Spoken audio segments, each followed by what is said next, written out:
On a dit cholestérol. Ah, ne mangez pas des œufs parce que l'œuf vous donne trop de cholestérol. C'est faux. Je vous arrête tout de suite. Ce que vous entendez là, c'est une des plus grandes confusions dans la nutrition moderne. Aujourd'hui, je vous parle du HDL, ce fameux bon cholestérol qui monte d'ailleurs quand on mange des œufs. Alors c'est que ça doit être bon pour ma santé?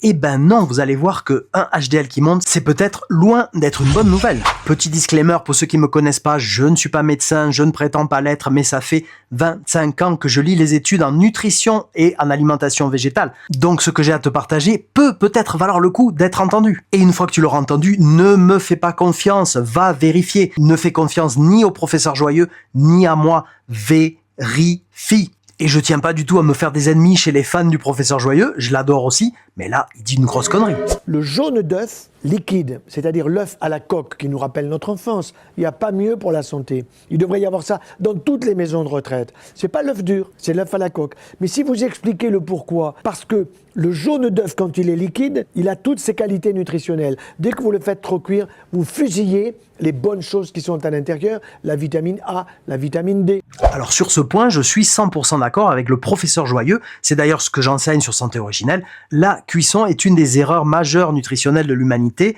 Elle détruit énormément de nutriments. C'est pourquoi je vous inciterai toujours à adopter une grande majorité d'aliments crus dans votre alimentation, voire à devenir crudivore pour ceux d'entre vous qui le désirent, mais c'est un autre sujet. La cuisson détruit les nutriments dans le jaune d'œuf, mais pas que dans le jaune d'œuf, dans absolument tous les aliments que vous êtes amenés à cuire. Et ne me sortez pas, oui, mais le lycopène dans les tomates, on le sait, il y a 2 ou 3 contre-exemples, mais en règle générale, 89% du temps, la cuisson détruit plutôt qu'elle n'améliore l'aliment. Donc la clé, c'est une alimentation 100% végétale, non transformée et majoritairement crue. Mais attention à ne pas tomber dans ce raisonnement simpliste qui consiste à dire que parce qu'il y a des très bonnes choses dans un aliment, alors il est bon pour notre santé. Là, le professeur Joyeux tombe dans ce piège. C'est-à-dire, il y a de très bons nutriments dans le jaune d'œuf, donc le jaune d'œuf est très bon pour notre santé.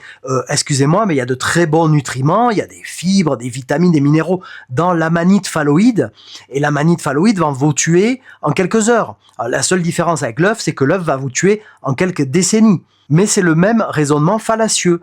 Est-ce que, sous prétexte que quelque chose contient des bons nutriments, il faut le manger obligatoirement?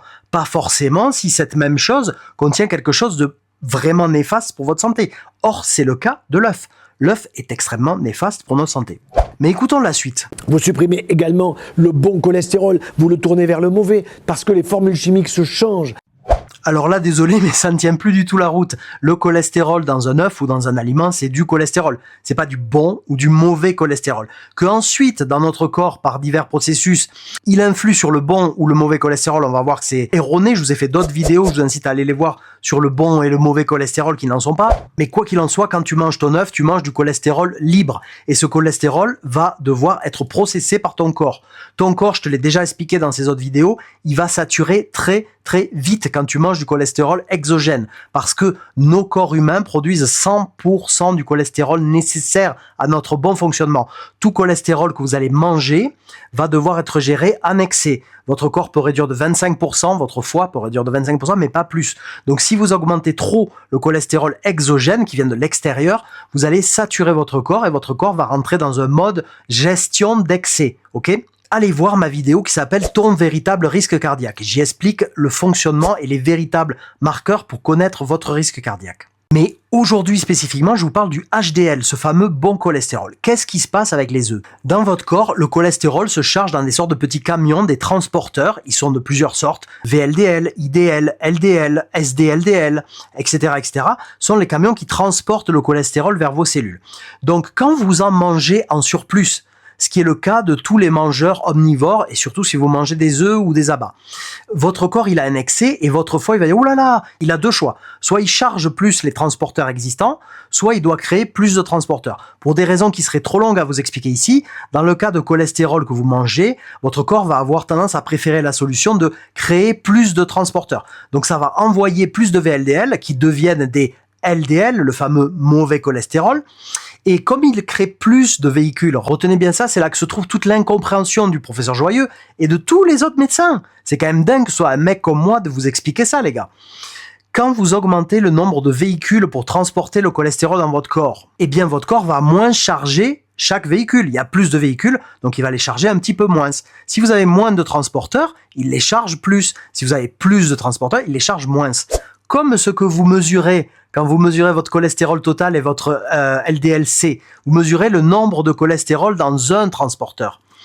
Eh bien, quand vous mangez des œufs, le nombre de transporteurs augmente et le nombre de passagers diminue. Donc vous allez dire « Oh, génial, je mange des œufs, mon LDL-C a baissé. Waouh, super !» Et vous avez votre médecin qui dit « Bravo, je vous avais conseillé de manger des œufs, vous avez mangé des œufs, votre LDL-C a baissé, c'est super pour votre santé. » Et ensuite, qu'est-ce qui se passe? Tous ces transporteurs chargés de moins de cholestérol, mais plus de transporteurs, partent dans votre sang. Ils arrivent à toutes vos cellules, tous vos organes qui ont besoin de cholestérol. Mais vous êtes déjà en excès. C'est-à-dire que les cellules de votre corps fabriquent déjà 100% du cholestérol nécessaire et vous en mangez, vous en mangez, vous en mangez tous les jours. Et vous avez les LDL, donc au passage, qui sont des particules athérogéniques, c'est-à-dire des particules qui peuvent potentiellement faire des dégâts dans vos artères, qui arrivent à leur destination, c'est-à-dire dans vos organes, dans vos cellules. Et vos cellules, qu'est-ce qu'elles disent? « Oh là là, mon chéri, mais j'en ai déjà beaucoup trop. Je vais m'en débarrasser. » Comment une cellule se débarrasse de cholestérol en trop? Elle utilise un autre taxi, un autre transporteur qu'on appelle le HDL. Et celui-là, on l'appelle bon cholestérol parce qu'il n'est pas athérogénique, c'est-à-dire qu'il ne peut pas vous faire du mal aux artères, mais il est là pour dire bah, j'ai eu beaucoup trop de cholestérol, excuse-moi, je te le renvoie. Et ça repart au foie avec le message, écoute, démerde-toi avec ça, je t'en renvoie, fais-en ce que tu peux. Et là, votre foie, il a deux solutions. Il reçoit ce cholestérol en excès des cellules, HDL. Certes, il vous a pas fait mal aux artères, mais le foie va vous le renvoyer de nouveau en créant plus de transporteurs pour essayer de continuer à le faire tourner. Ou alors, il va essayer de s'en débarrasser dans vos intestins.